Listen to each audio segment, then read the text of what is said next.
put a lot of impositions upon businesses. For pubs, it will include something that's known as the banter ban, where what people say within the pub might well be able to be put on the shoulders of the pub landlord. But more than that, this is the same piece of legislation that the Labour Party itself is now beginning to unpick. What do you have to say about their U-turn on these day one rights? It is a government in chaos. But first of all, can I just thank the Conservatives in the House of Lords? They're the ones who brought this about. Getting other people to join them, voting it down. Andrew Griffith, Shadow Business Secretary, has been going to every single business he can, getting them to join the campaign, because it is a terrible idea what they are doing. The day one rights in particular would mean you could sue an employer before you'd even started working. You could walk through the door and immediately have rights to take them to a tribunal. Crazy. Right, so picture this. You're the Prime Minister. You've just survived your first chaotic months in office. Approval ratings are wobbling like a Jenga tower at a house party, and then bam, your former Deputy PM comes out swinging with what might be the most savage public warning a sitting Labour leader has received in decades. Angelarayner just told Keir Starmer that voters are losing faith in his government. And honestly, the gloves are off, people. This isn't your standard Westminster whisper campaign. This is a full-blown red corner versus blue corner political cage match, and we are here for it. So buckle up, hit that subscribe button, smash that notification bell icon, because British politics just got spicy, and you're going to want front row seats for this absolute carnival of chaos. Let's talk about what's actually going down here, because beneath all the drama, there's a genuine policy battle that affects millions of people, and it's turned into a powder keg that might just blow up in Labour's face. The leasehold battle royale. So here's the setup. For years, and I mean years, ordinary British homeowners have been getting absolutely fleeced by a medieval property system called leasehold. Now, if you're sitting there thinking, surely in 2026 we've moved past feudal property arrangements, well, think again, my friend, because ground rents have become the gift that keeps on taking. Homeowners across the country have been slapped with escalating ground rents that make their properties basically unsellable, unmortgageable, and about as valuable as a chocolate teapot. Some poor souls are paying thousands annually just for the privilege of living in homes they technically don't even fully own. It's like buying a car, but still having to pay the dealership rent forever. Absolute madness. Labour promised to fix this. They stood up during the election, looked leaseholders in the eye and said, "We've got you. We'll cap those ground rents and end this exploitation." It was a manifesto commitment, written down, official, the whole 9 yards. But here's where things get properly interesting, because that leasehold bill that was supposed to drop last year, it got shelved faster than you can say Treasury concerns. Housing Minister Matthew Pennycook has been beavering away on legislation that would cap ground rents at £250 annually for current leaseholders. Sounds reasonable, right? A sensible reform that protects homeowners from being bled dry. Well, not according to some very nervous people in very expensive suits, because here comes the plot twist that's torn Labour apart from the inside. Follow the money and watch everything explode. Enter Rachel Reeves, the Chancellor, stage left, with a face like thunder and a calculator that's apparently working overtime. The Treasury has looked at this ground rent cap and essentially gone, hold up, if we limit ground rents, property investors might get spooked, and some of those investors are pension funds.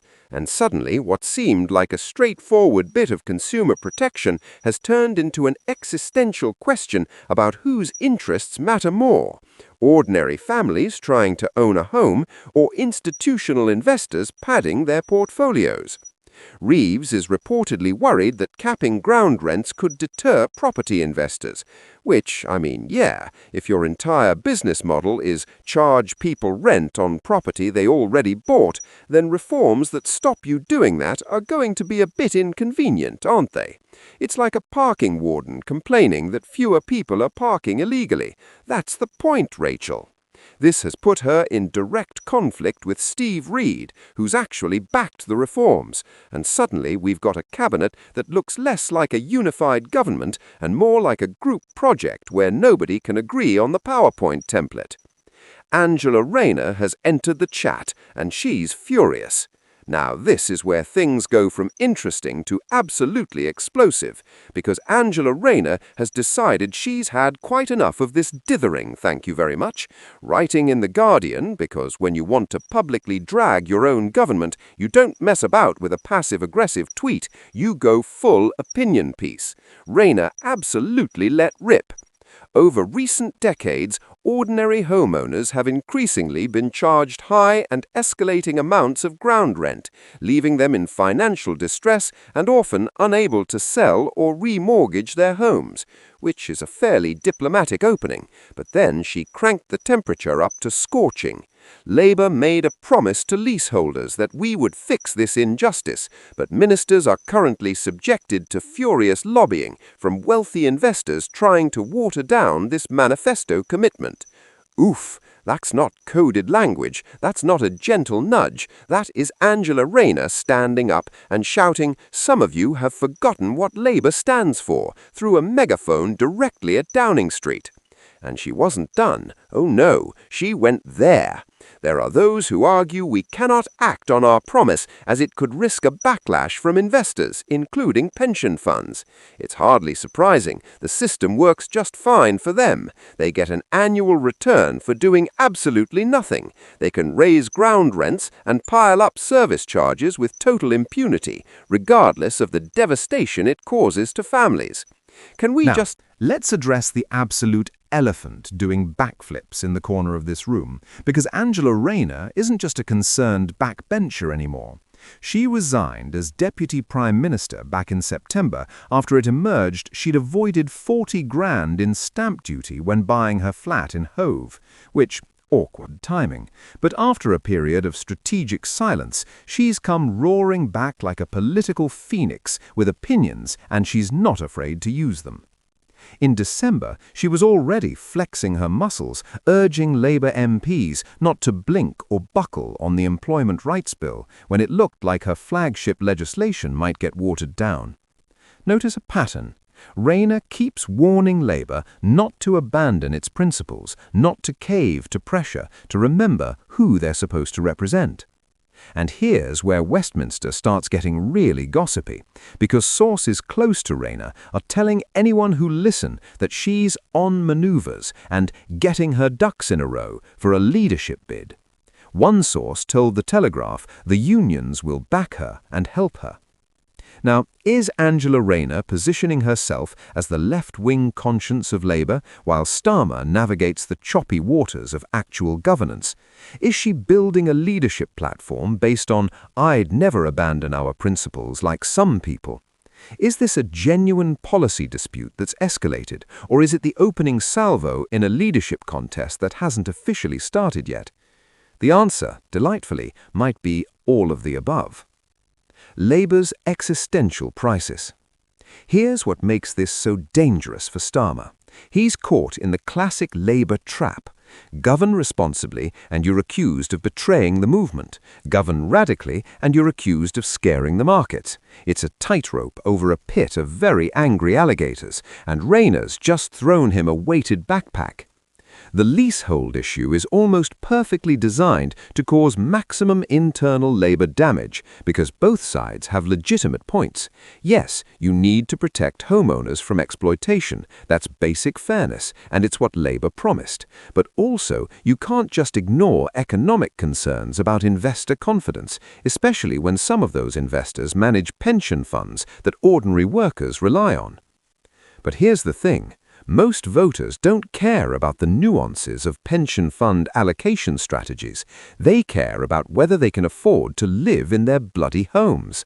And when Angelarayner stands up and says, Labour promised to fix this, and now we're bottling it because rich people are making phone calls, that's a narrative that sticks. Ruth Cadbury, MP for Brentford and Isleworth, added her voice to the chorus, saying she was very keen that momentum isn't lost and that constituents were disappointed that the bill hadn't been published. Translation: this isn't just Angela Rayner going rogue, there's broader concern that Labour's losing its nerve. So, where does this leave us? Keir Starmer's got a former Deputy Prime Minister publicly questioning whether his government remembers whose side it's on, a cabinet split over whether to prioritise homeowners or investors, unions reportedly lining up behind Rayner, and a ticking clock on whether Labour can actually deliver on its promises. The leasehold bill is now a test case for what kind of government this is. If it gets published with strong protections for leaseholders, Starmer shows he won't be pushed around by investor lobbying, and Labour keeps faith with voters. If it gets watered down or further delayed, Rayner's warning about voters losing faith starts looking prophetic, and suddenly Labour's got a narrative problem 6 months into government. And looming over all of this is the question nobody's asking out loud yet, but everyone's thinking. If Starmer stumbles, if the polls keep dropping, if Labour starts looking like it's lost its way, is Angela Rayner positioning herself as the alternative, the true believer who'd never compromise on Labour values? Westminster loves a good psychodrama, and this one's got everything: policy substance, personal ambition, ideological warfare, and the fate of millions of homeowners hanging in the balance.